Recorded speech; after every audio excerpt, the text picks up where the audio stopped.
잘 되겠죠? 파이썬. 응? 뭐야?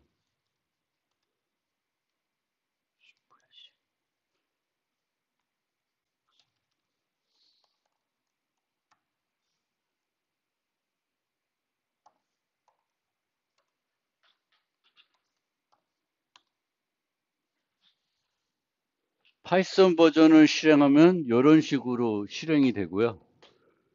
이제 게임을 시작하면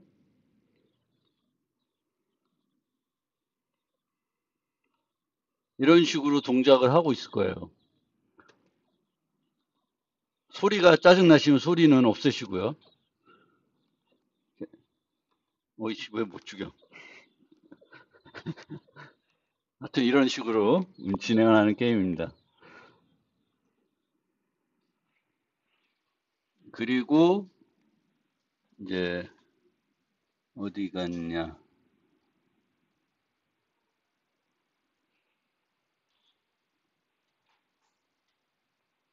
이제 여러분들이 요 움직이는 전략들을 만들 건데 전략을 아까는 이렇게 위에서 왔다 갔다 하는 거를 제가 포함해서 코드를 포함해서 드렸고요.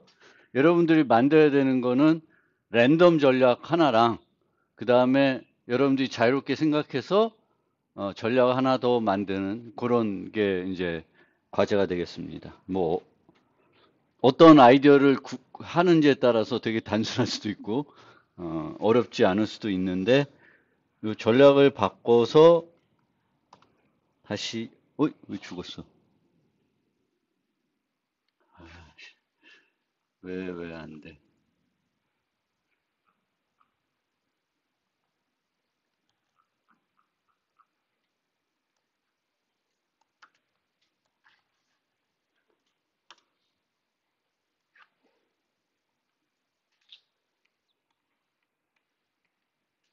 뭐야, 왜 죽었어?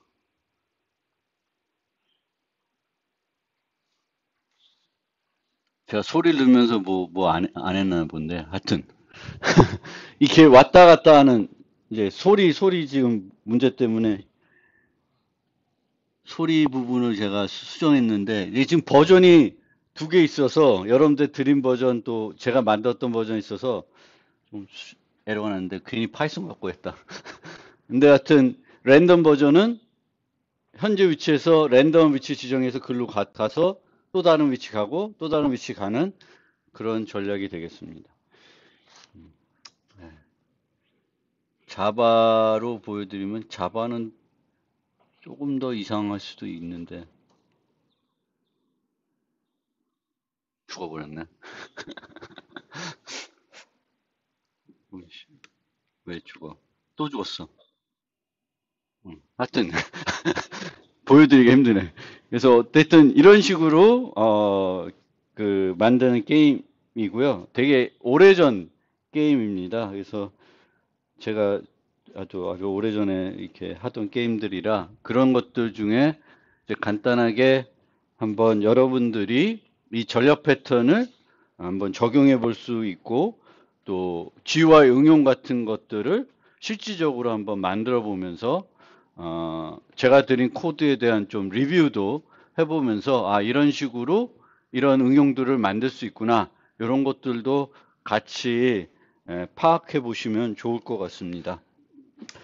시연은 여기서 뭐 그냥 끝내고 잠깐 노트로 오면 그래서 여기 보면 이제 적 외계인이 하나 나타나고 우주선이 하나 나타나요. 근데 이제 이 적 외계인과 우주선을 아주 오래전에는 이제 이미지로 그려가지고 이렇게 처리하지 않고 픽셀 아트라는 걸 사용해가지고 게임들을 만들었었어요. 그래서 그것도 좀 한번 흉내 내보고자 여기서도 이제 픽셀 아트를 이용해서 그 적 외계인과 그 우주선을 나타내서 이제 사용하고 있습니다. 예전 제가 했던 자바 수업 중에 인베이더라는 게임을 만든 적이 있는데 그때도 이런 비슷한 걸 했었어요. 그래서 픽셀 아트를 이용하고 있고요. 픽셀 아트는 뭔지 말씀드리면은 큰 격자 모양에다가 요 격자들이 하나의 셀처럼 돼가지고 요 셀을 특정한 색으로 색칠을 해가지고 그 모습을 나타내게 됩니다. 그래서 이제 좀 간단하게 제가 좀 구현하기 위해서 이제 하나의 픽셀 아트에 이제 우주선 같은 경우에는 하나만 만들어 놨는데 외계인은 두 개의 픽셀 아트가 들어 있어요. 그래서 수시로 이 모습과 이 모습으로 바꿉니다. 그러면 날개가 퍼졌다가 쭉 이렇게 하는 것들을 좀 흉내낼 수가 있고요.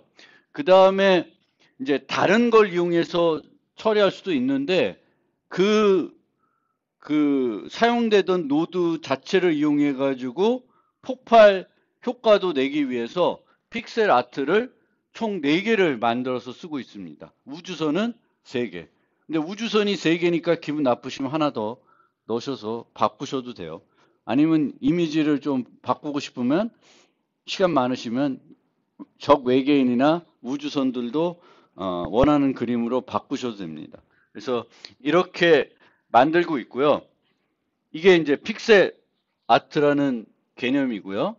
이 픽셀 아트를 구현하기 위해서 자바 소스로 좀 먼저 설명해 드리면 갤러그 유닛이라는 클래스를 만들고 있습니다. 갤러그 유닛이라는 클래스를 만드는데 좀 작나?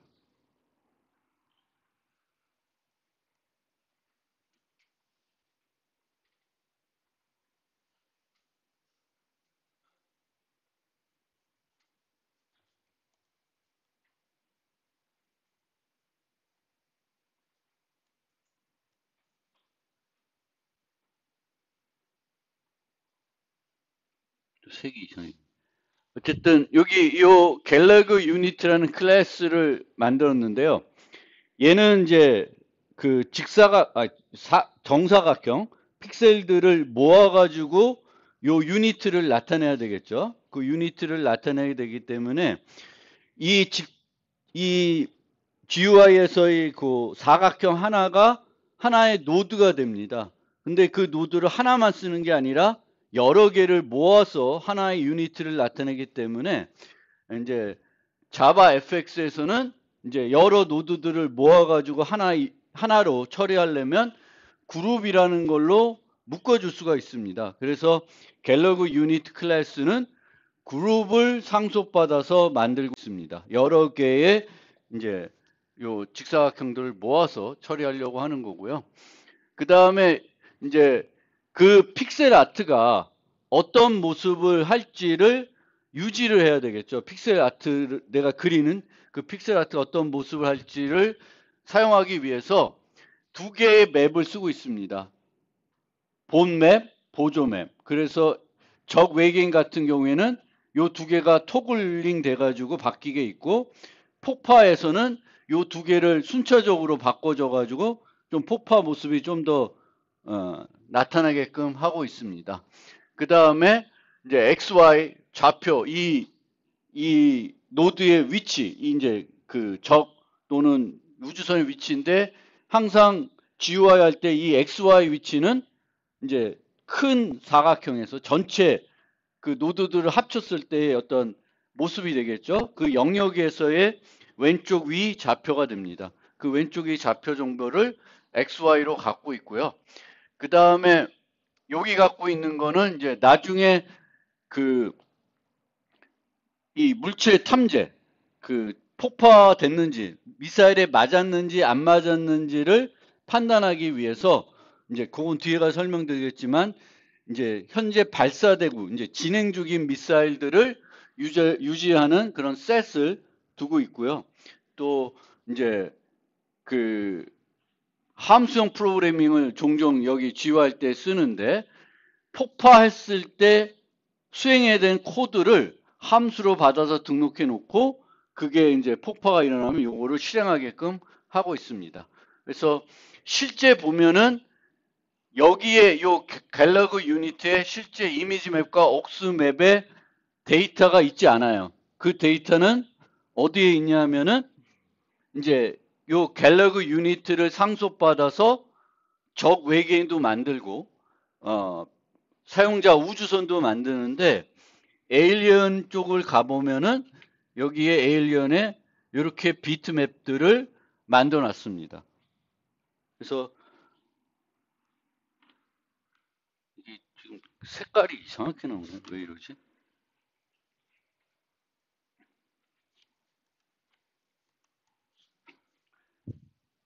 전체적으로 이런 식으로 나타냈고요. 색을 한 색만 쓰는 게 아니라 여러 색을 사용해서 그 픽셀 아트를 나타내기 위해서 이제 이제 그림이 사용하지 않는 영역은 0, 나머지 3, 2, 뭐 4 이렇게 돼 있는 거는 특정한 색을 나타냅니다. 그러면 요 정보를 이용해 가지고 사각형들을 만들고 그 사각형의 색을 요 번호에 따라서 그려주면은 내가 원하는 모습이 되는 거죠.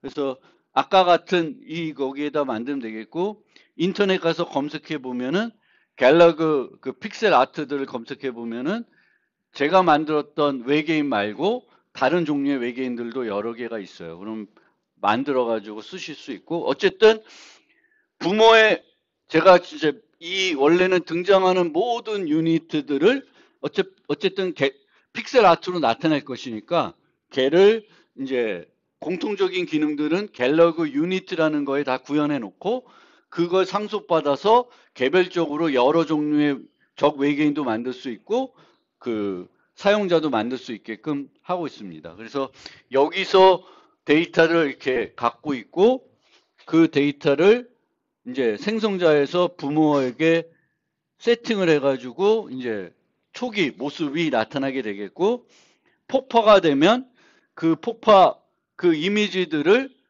바꾼 다음에 다시 그려주게 하게 되면은 원래 그 적 외계인 모습이 아니라 그 폭파 모습으로 바뀌겠죠. 그래서 그런 식으로 구현을 하고 있습니다. 그래서 이 상속을 이용해 가지고 이렇게 처리하고 있고요. 여기 보면 이제 construct 노드가 있는데 construct 노드는 이제 사각형 렉탱글이 이제 그 자바에서는 이제 사각형 그 GUI 노드가 되는데 그 사각형 노드를 픽셀 아트에 우리가 만든 이 크기만큼을 이제 만들어 주는 거예요. 위치 이렇게 해가지고 그래서 픽셀 사이즈를 제가 정의해 가지고 쓰고 있고요. 이 픽셀 사이즈를 뭐 4, 뭐 이렇게 좀 더 늘리면은 모습들이 좀 더 커질 겁니다. 그래서 지금은 제가 화면과 제 화면에 좀 적절한 크기로 정해 놓은 거고요. 더 크게 만들면 저거를 바꾸시면 되겠고 나머지는 뭐 없는데 여기에 보면은 이제 빌드가 나옵니다. 그래서 빌드를 눌러야 이제 아까 거는 렉탱글 객체들만 만들어 놓은 거고 이 객체들은 특정한 색깔로 입히지 않았기 때문에 실제 그것만 해놓으면 아무것도 안 보여요. 그래서 빌드를 누르면은 이제 이 픽셀 맵에 있는 정보를 갖고 와서 이미지 맵에 있는 정보를 갖고 와서 이제 set필이라는 걸 이용해 가지고 색을 입힙니다. 그럼 색을 입히면 이제 실제 화면에 그 색, 빨간색, 하얀색 이런 것들을 이용해 가지고 이제 화면에 그림을 그려지게 되겠고 그 메인이 갤러그인데 여기에 보면은 제가 이런 식으로 이제 전체적으로 사용되는 그 전체적으로 공통적으로 사용되는데 뭔가 클래스로 만들기 거시기한 것들은 다 갤러그 유틸리티라고 하는 곳에다 만들어 놨어요. 거기에 또 뭐가 있냐면 컬러 맵이라고 하는 맵 클래스가 있고 여기에다가 색과 이 색 번호와 이제 색을 연결시켜 놓고 있습니다. 그래서 이걸 이용해 가지고 색칠하고 있는 거예요.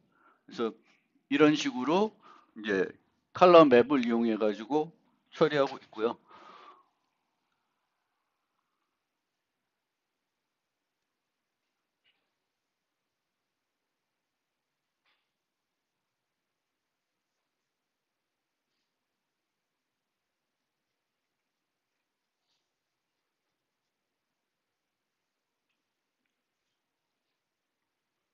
그 다음에 설명드릴 부분.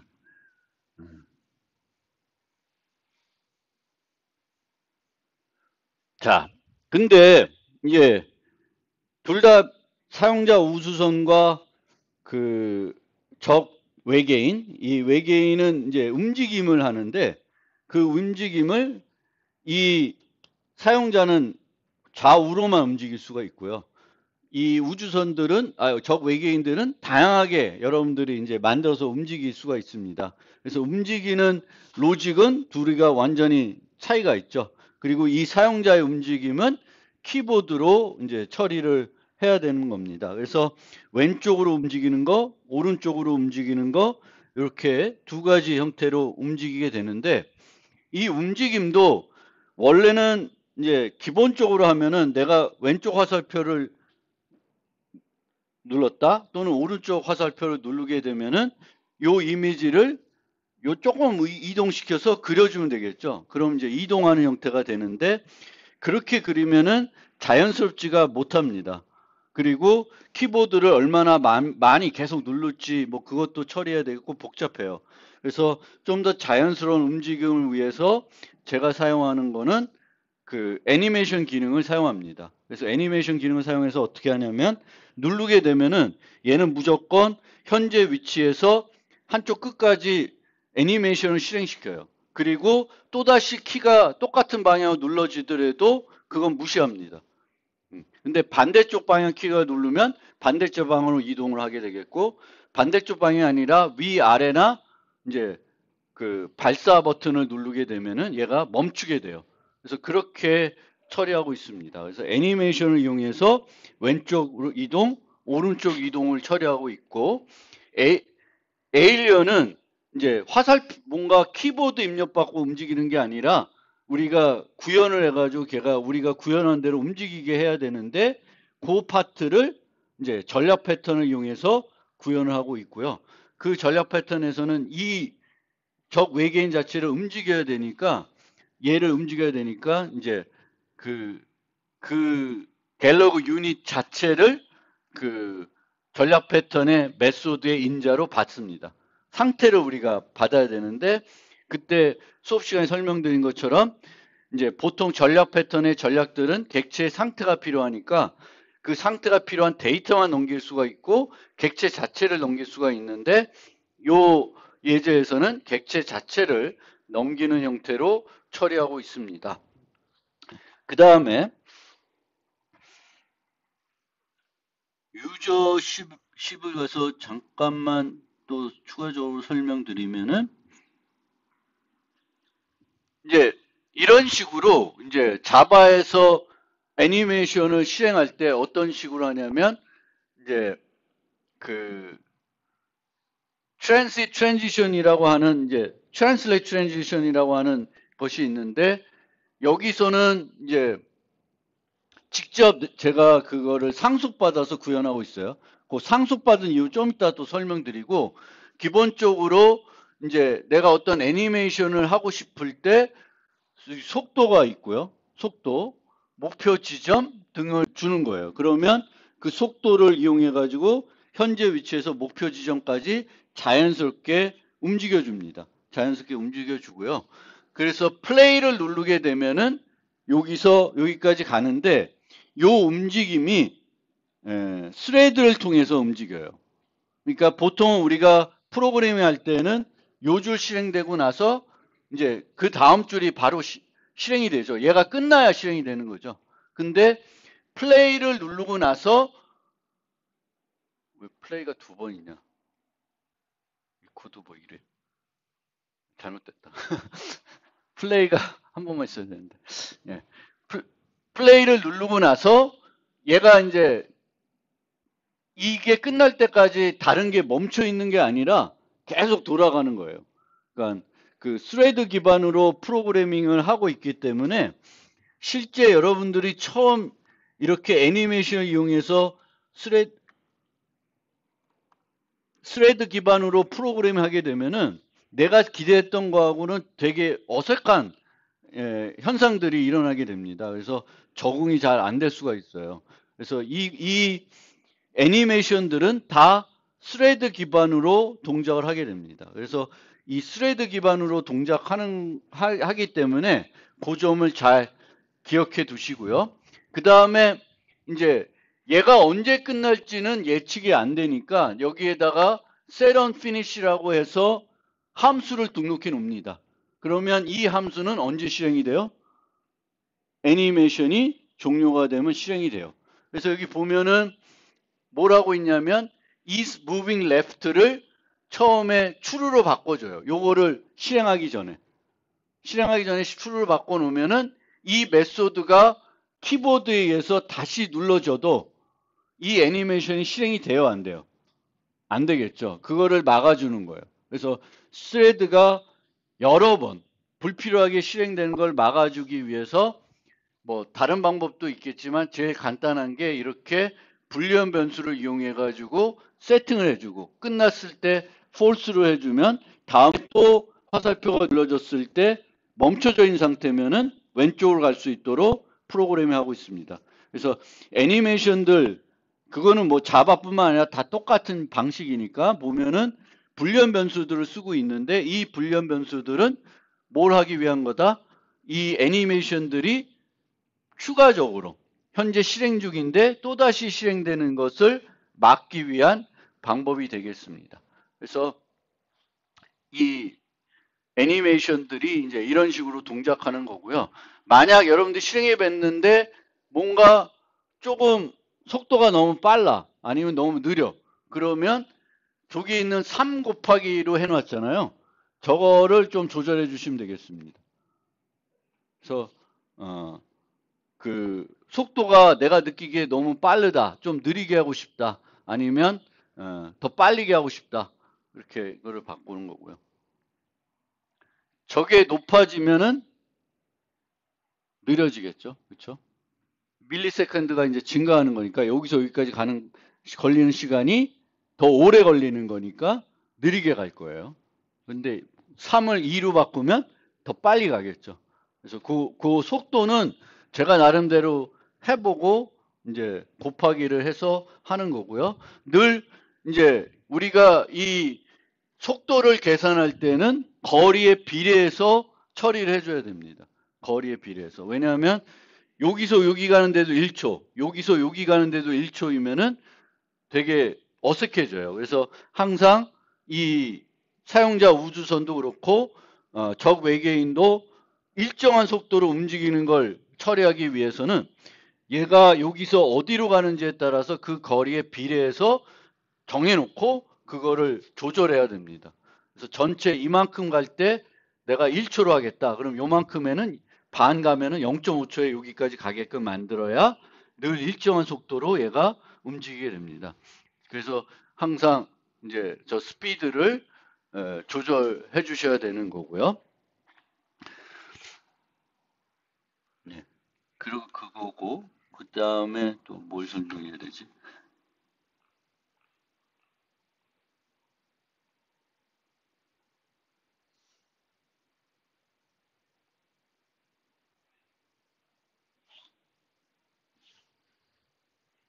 자, 그 다음에 이제 미사일은 되게 간단하게 만들었어요. 그래서 미사일은 직사각형 하나로 만들었고요.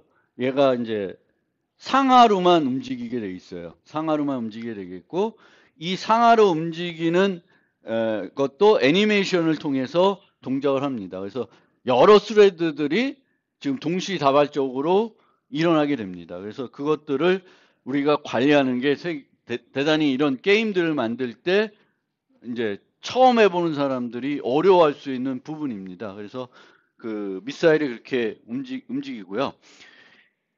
미사일과 객체 충돌 탐지와 관련해서 좀 설명을 드리면은 이제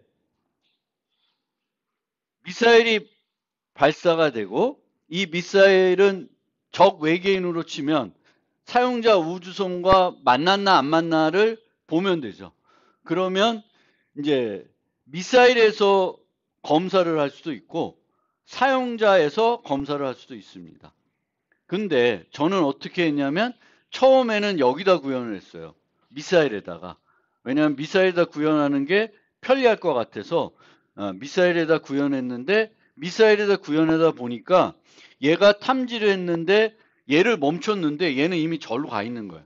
스레드 때문에 가 있는 거예요. 그래서 여기서 맞았는데 폭파는 여기서 하고 있어요. 그래서 되게 어색하니까 그렇게 하면 안 되겠다 해서 거꾸로 바꿨습니다. 항상 미사일은 그냥 가는데 탐지는 어디서 하냐?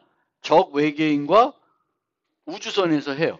근데 적 외계인과 우주선에서 탐지하려면은 현재 진행 중인 미사일들이 하나가 아니라 여러 개일 수 있습니다. 제가 가면서 스페이스를 누르면 계속 올라가니까 그 미사일들을 집합 자료 구조에 넣고, 아직 진행 중인 애들은 집합 자료 구조에 넣고, 이제 그 적 외계인에서 또 여기서 탐지를 합니다. 탐지해서 충돌이 나면은 얘를 바로 움직임 상태에서 중단시킬 수 있으니까 더 자연스러운 구현이 가능하고 있습니다. 그래서 그렇게 하고 있고요. 이때 집합 자료 구조를 쓴 이유는 뭘까요? 왜 집합 자료 구조를 썼을까? 수많은 자료 구조 중에. 빠르게 찾을 수 있다? 빠르게 찾아야 되나? 미사일을? 그러니까 우리가 해야 될 일은 뭐냐면 이 미사일 갖고 뭘 해야 되냐? 미사일은 여러 개 있을 수 있어요. 내려오는 것도 올라가는 것도. 그럼 각각에서 탐지해야 되는데 그러면 이 미사일들을 그냥 순서는 중요하지 않죠. 쫙 검사를 해보면 돼요. 그게 어떤 순서로 하는지는 중요하지 않아. 그러니까 선형 리스트에 집어넣었으면 앞에서부터 해보면 되는 거고, 이거 집합에 넣었으면 집합에 반복자 갖고 와서 해보면 되는 거예요. 그래서 쭉 해보면 되는데 뭐가 또 필요할까요? 이 집합이 그냥 유지되는 게 아니라 계속 변하잖아요. 새로운 미사일이 들어가야 되겠고, 미사일이 이제 화면을 벗어나가지고 이제 필요 없는 미사일은 제거를 해야 돼요. 근데 여기서 뭐가 필요해요? 제거가 필요한 거예요. 그럼 제거를 하려 그러면 선형 리스트나 이런 데서는 제거가 불편해요. 또 선형 검색을 해야 되잖아. 그래서 저는 생각한 게 집합 자료 구조예요. 집합 자료 구조는 이제 찾아갈 수 있고 삭제하려면 바로 삭제하면은 아까 말한 것처럼 빠르게 찾아서 제거를 할 수가 있습니다. 그래서 집합도 어떤 집합을 쓰냐면 저는 그 트리셋을 쓰고 있어요. 해시셋 안 쓰고 트리셋. 왜냐하면 해시셋 써도 되는데 원래 해시셋은 반복자가 조금 또 별로예요. 왜냐하면 얘가 임의로 막 여기 퍼져 있어서 원래 반복이 쉽게 제공되는 구조는 아니에요. 원래 해시맵은. 근데 이제 트리맵은 쭉 하고 뭐 하면 되니까 뭐 로그엔과 뭐 이 차이는 없으니까 어쨌든 저 생각에는 이제 셋 자료 구조를 이용하게 됐습니다. 그런 이유로. 그러니까 이런 것들도 여러분들이 뭔가 이렇게 구현할 때 어떤 자료 구조에 넣어야 될까? 이제 여러 개를 처리해야 되는데 여기서도 제가 이제 집합 자료 구조를 이제 사용한 이유들을 한번 생각해 보시고 집합 자료 쓴 이유는 삭제할 때 좀 효율적으로 하기 위해서 하고 있습니다.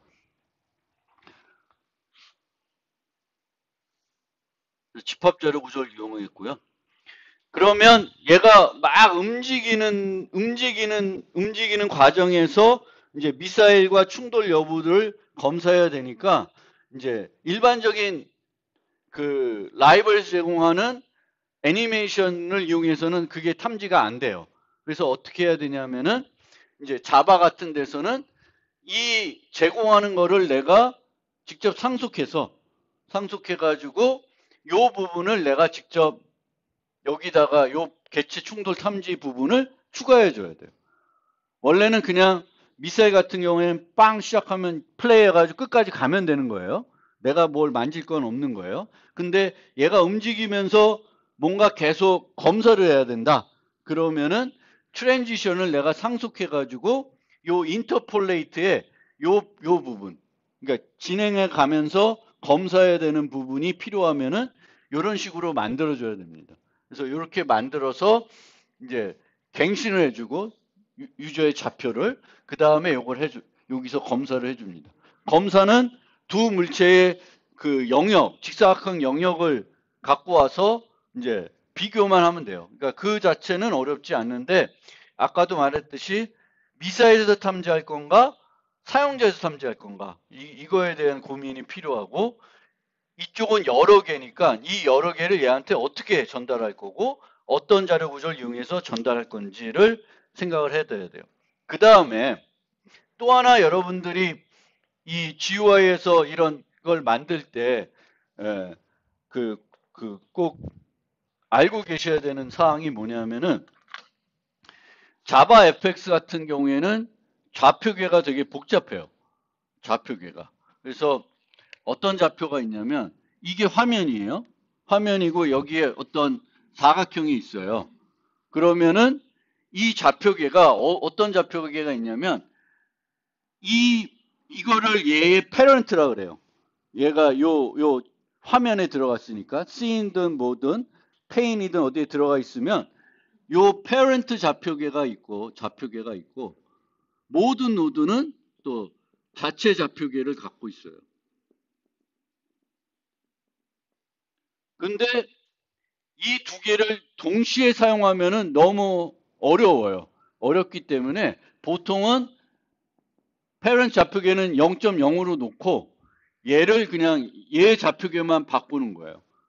그래서 얘가 50, 50은 얘와 더해서 최종 위치가 결정이 되니까 그냥 여기서 50, 50 위치에 있는 형태가 되는 거예요. 그래서 자체 좌표가가 있고 자체 좌표계는 보통 getX, getY를 이용해서 얻어냅니다. 그리고 부모의 좌표계는 getLayout X, getLayout Y 뭐 이런 형태로 얻어요. 근데 이게 얘는 거의 안 써서 지금 프로그램 할 때는 주로 요거 갖고 프로그램 하는데 여기서 또 하나 우리가 이제 이 프로그램 할 때 어렵게 하는 이유가 뭐냐면은 이제 미사일 같은 경우에는 미사일이 아닌 유닛들은 요걸 이용해서 움직여요. 요걸 이용하니까 움직일 때마다 이 XY를 바꿔줍니다. 내가 유지하고 있는 클래스에 있는 멤버 변수 XY 값을 계속 바꿔줘요. 그러면 걔를 갖고 오면은 얘가 위치가 어디 있다는 게 이제 다 판단이 되는데 미사일 같은 경우에는 요리땡 해가지고 출발을 하면은 여기서 좌표가 쭉 해서 여기로 내려오겠죠. 미사일이 내려올 텐데 얘가 갖고 있는 좌표계는 항상 요 점만 갖고 있어요. 요 점만 갖고 있고 이 좌표계는 안 바뀌어요. 얘가 출발할 때 10, 10이었으면 이 10, 10이 안 바뀐다는 거예요. 대신에 또 뭐가 바뀌냐면은 get translate x 해가지고 요 좌표들이 바뀌고 있습니다. 그래서 실제 그 코드를 어디 갔나?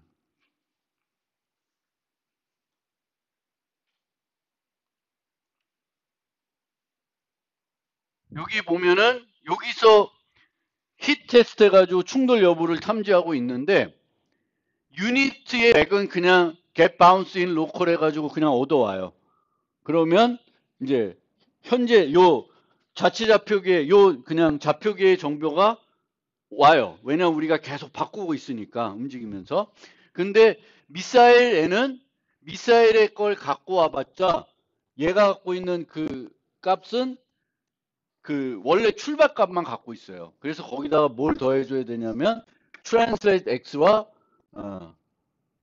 저거를 계속 바꿔줘야 돼요. 근데 x는 안 변하죠. 어차피 이렇게 직선으로 내려오는 거니까 x는 안 변하는데 y는 변하는데 그냥 get y 해가지고는 안 그거 못 얻어와요. 그래서 translate y 값을 그 미사일이 현재 이동되는 그 상대 거리라고 해요. 그거를 요 자료가 바뀌니까 이런 것들이 프로그램 할 때 이 좌표계 정보 요것들도 잘 그 이해를 하셔야 됩니다. 그래서 그 부분 그러니까 이게 좌표계가 부모 좌표계, 자체 좌표계, 애니메이션이 이동하면서 이동된 어떤 거리 정보가 있습니다. 그래서 그거를 현재 상황에 맞게 파악해가지고 더할 때 더해주고 안 할 때 안 해주고 막 이렇게 해가지고 이제 계산을 해줘야 돼서 어려움이 있고요. 물론 이렇게 계산하는 거는 정확한 충돌 탐지는 아니에요. 원래 정확한 충돌 탐지가 되려면은 픽셀 아트에서 요 그림이 그려진 고기에만 맞아야지 되는 건데 그냥 이 바깥에 있는 여백 같은 데도 걔가 들어오더라도 충돌이 되어 있는 형태가 되겠죠. 뭐. 근데 눈으로 그거를 뭔가 이상하다 느낄 정도는 아니니까 이렇게 간단하게 가는 거고요. 좀 더 정확히 하려면은 그 그림 그려져 있는 부분과 실제 그 미사일이 맞았나 안 맞았나를 봐야지 더 정확한 판단이 되겠습니다. 그래서 미사일은 그렇고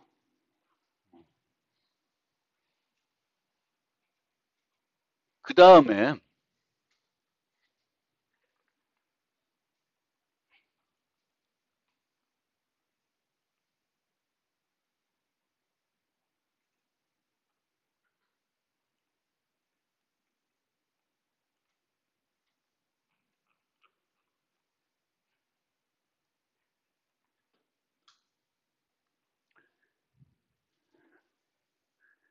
이 에일리언의 그 움직임 전략 하는 부분이 이제 예시로 들은 게 이제 사이드웨이 스트래티지인데 여기에 보면은 이제 이 기념적으로는 어떻게 되냐면 얘가 어쨌든 어디로 가요.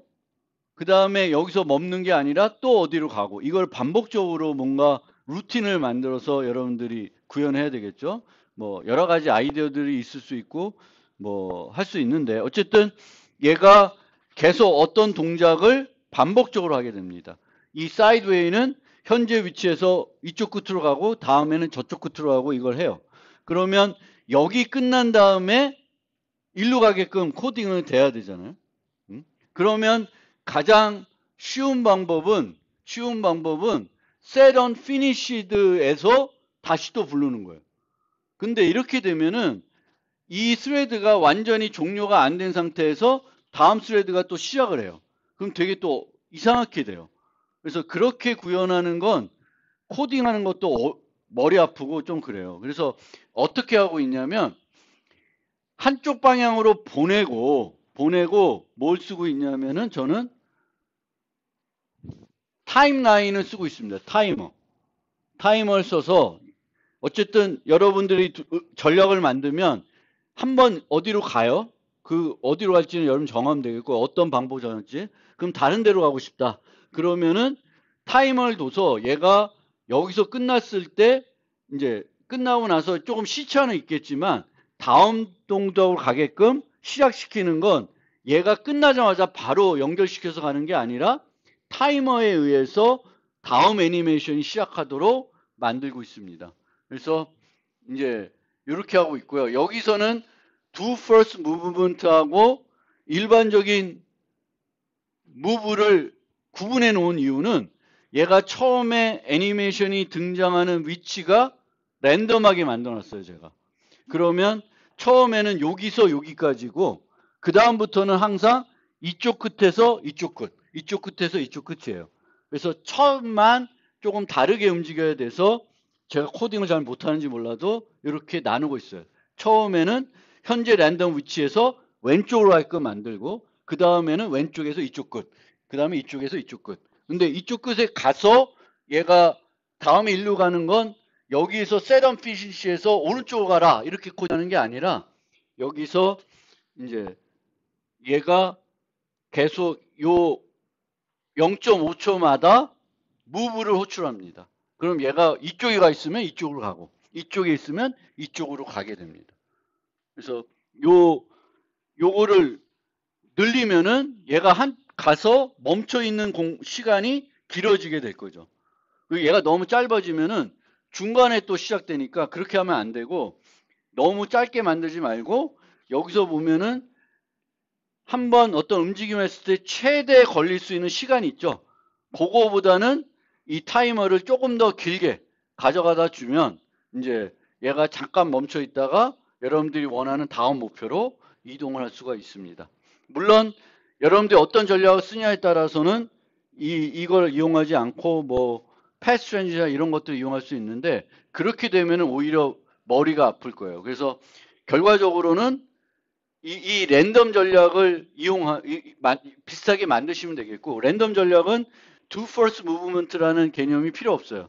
항상 현재 위치에서 랜덤 위치로 가는 거니까 그냥 요것만 무브만 만들어서 다 처리가 돼요. 이 랜덤 전략은. 근데 이제 여러분이 만들고 싶은 건 뭘 만들고 싶은지에 따라서는 이제 첫 번째 이동과 나머지 이동들이 다를 수가 있고요. 어떤 좌표들을 만들어서 뭐 그 좌표들을 회전할 수도 있고 뭐 여러 가지 방법이 있을 수 있죠. 제가 말하면 또 따라할 것 같아서 여러분들이 생각해서 만드시면 되겠습니다. 그래서 여기서는 이제 그런 식으로 이제 그 왔다 갔다 하는 거를 여기서 다음 거를 다시 또 부르게 되면 리커시브 콜이 되고 복잡하게 돼요. 그래서 내가 처음엔 그렇게 만들어 봤는데 동작이 조금 이상해지더라고요. 그래서 그렇게 만들지 말고 이 트랜지션은 자연스럽게 이 함수는 깔끔하게 종료되게끔 만들어주고 시간이 지나서 다시 이 함수가 호출되게끔 만들면은 자연스럽게 될 것입니다. 그 다음에 시간이 길어지는데 하나만 요 자바에서 하나만 더 설명드리면은 여기에 보면은 사운드 기능이 있어요. 사운드 기능이 있는데 얘도 좀 재미난 클래스예요. 그래서 얘는 클래스인데 뭐만 있냐면 스태틱 메소드만 있어요. 마치 그러니까 싱글턴은 아닌데 스태틱 메소드만 있는 상태로 만들어 놔가지고 어디서나 사운드처럼 플레이 해가지고 요걸 주면은 요 클립을 실행시켜 줍니다. 그래서 필요하면 얘 다 지우고요. 근데 여기서 하실 때 여기다가 이렇게 해가지고 했는데 제가 혹시 윈도우에서 잘 동작이 안 할 수도 있어요. 그러면 저 부분을 좀 살펴보세요. 그래서 지금 보통은 원래 이제 내가 쓰는 리소스는 소스 밑에 같이 둡니다. 소스에서 이제 이미지들이 같이 둬요. 근데 얘는 밖에다 뒀어요. 그래서 이렇게 가고 있는데 얘가 만약 안에 들어가면 조금 더 달라지게 되겠고 그렇게 되면 빈 디렉토리에 가면 mp3도 또다시 중복되어 있을 거예요. 근데 지금 상태는 이 이미지 파일은 빈 디렉토리도 중복되어 있는데 얘네는 이제 중복이 안 돼 있을 거예요. 그래서 그렇게 좀, 요 부분에서 혹시 뭔가 플레이가 잘 안 된다, 플레이가 잘 안 되면 저 디렉토리 검색하는 쪽에 여러분하고 저하고 좀 안 맞아서 그럴 수 있으니까 저 부분을 좀 살펴보시면 좋겠습니다. 그 다음에, 어디 갔냐. 그, 큐티 파이 6, 파이가 아니라, 큐티 파이가 아니라, 그, 큐티 6. 그러면 드림 파일들은 이렇게 아마 들어가 있을 거고요. 여기서 프로가 프로젝트 파일입니다. 그거를 다른 방법도 있는지 모르겠는데 저는 쓰는 게 이제 큐티 크리에이터를 이용해서 개발을 합니다. 그러면 프로를 선택해서 큐티 크리에이터를 누르면 이렇게 이런 화면이 나와요. 그리고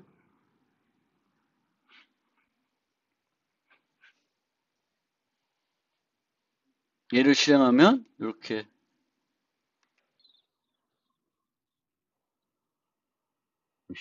시작하자마자 죽어.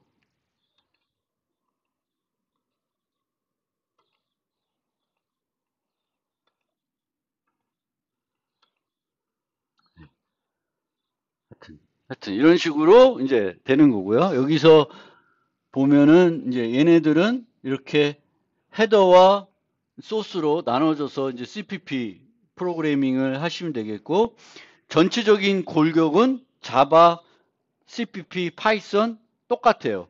워낙 제 그 프로그램 설계를 자바로 구현한 다음에 걔를 이제 CPP로 바꾸고 CPP 바꾼 걸 그냥 기계적으로 또 파이썬으로 바꾸고 있기 때문에 이제 구조는 거의 똑같습니다. 물론 자바에서 제공하는 어떤 라이브러리와 이제 이 큐티에서 제공한 라이브러리가 조금 다르기 때문에 이제 다른 식으로 바뀔 수는 있어도 흐름은 거의 동일하게 되어 있습니다. 그래서 똑같이 갤러그 유니트에 보면 이제 너무 짱 얘는 어떻게 들리지?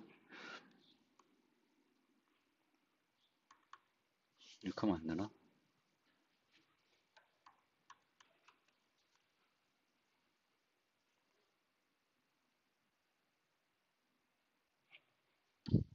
하여튼 참 뒤에서 안 보여도 제가 간단히 설명드리면 이제 그 이 QT6는 이제 CPP죠. CPP인데 CPP 표준 라이브러리에 있는 걸 쓸 수 있어요. 쓸 수 있는데 얘네들은 자체적으로 자구조 같은 것들을 막 만들어서 쓰고 있어요. 그래서 이제 SD 벡터를 쓸 수도 있는데 SD 벡터 대신에 Q 리스트라고 하는 이제 요 Qt에서 제공되는 여러 가지 그 컬렉션들, 자료 구조들을 활용할 수도 있습니다. 그래서 제가 드린 코드는 특별히 문제가 없으면 오히려 SED 표준 라이브러리에 있는 자료 구조보다는 Qt 라이브러리에서 제공하는 자료 구조를 사용하고 있습니다. 그래서 비슷한 형태로 이제 갤러그 유니트가 있고 이제 이 갤러그 유니트는 이제 뭘 상속받고 있냐면 Q 그래픽스 아이템 그룹이에요. 그러니까 자바에서는 그룹이었죠. 그룹을 상속받아서 많았는데 이제 갤러그 유니트는 Q 그래픽스 아이템 그룹 똑같은 개념입니다. 여러 개의 GUI 노드들을 묶을 때 이제 Qt6에서는 Q 그래픽스 아이템 그룹이라는 걸 쓰기 때문에 그거를 이용해서 구현을 하고 있고요. 마찬가지로 이제 에일리언의 이제 이런 똑같은 형태로 이제 그 픽셀 아트를 구현해 놓고 있고 유저십에도 이렇게 만들어 놓고 있고요. 그 다음에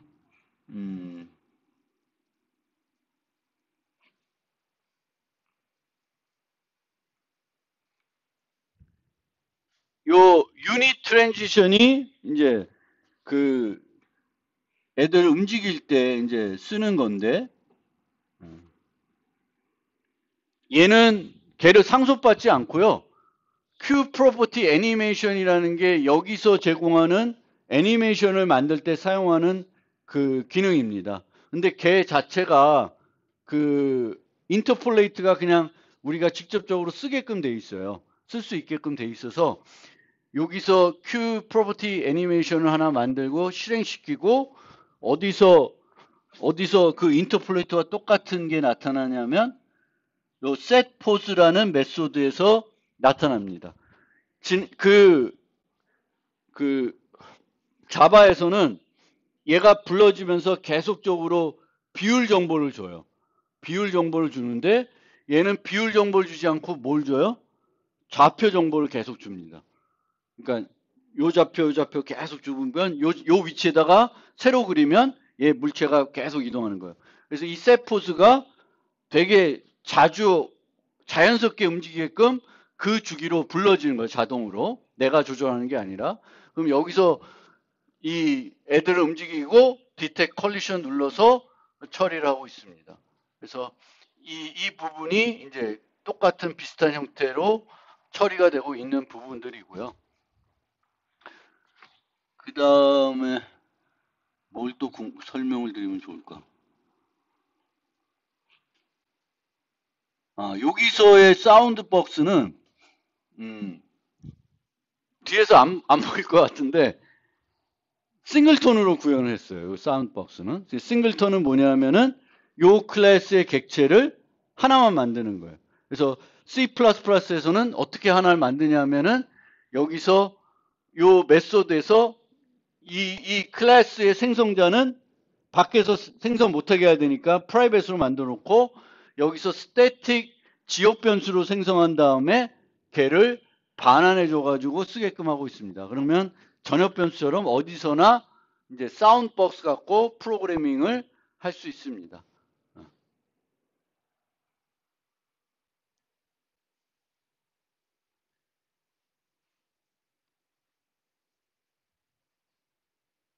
하여튼 써보시면 될 것 같아요. 비슷하니까. 뭐 또 좀 설명해 드릴 게 있나요? 얘네들 쓸 때.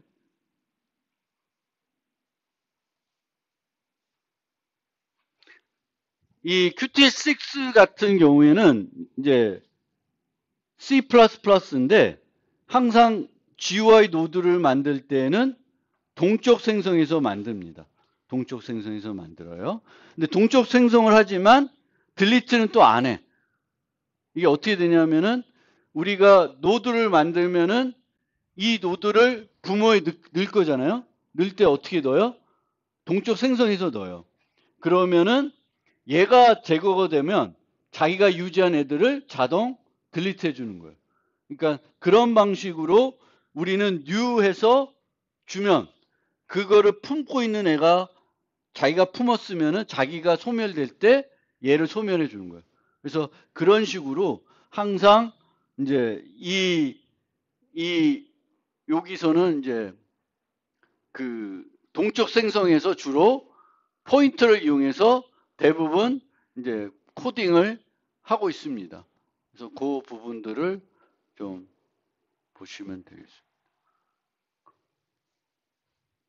한번 경험해 보고요. 혹시 뭔가 잘 안 되거나 어려운 거 있으면 이제 질문해 주시면 제가 설명을 드리고 이제 파이썬은 조금 더 심플해요.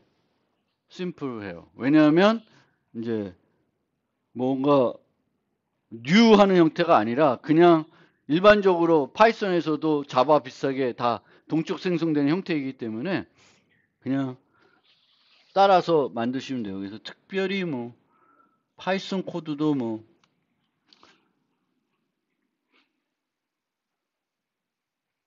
여기서 보면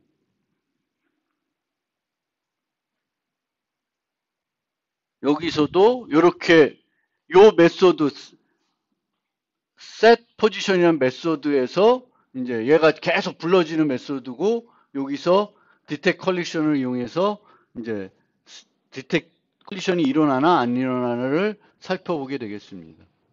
그래서 코드들은 이제 좀 한번 쭉 따라가 보면 이제 여러분들이 하셔야 될 일이 이제 내가 파이썬 할지 C++ 할지 자바를 할지 이제 결정을 하셔야 되겠고 어떤 건지에 따라서 이제 얘를 다운받아서 실행해 보시고 코드를 좀 리뷰해 보시고 잘 모르는 부분은 질문해 보시고 그 다음에 그걸 바탕으로 여러분들이 어떤 아이디어를 내서 그 부분을 한번 만들어 보시면 될 것 같습니다.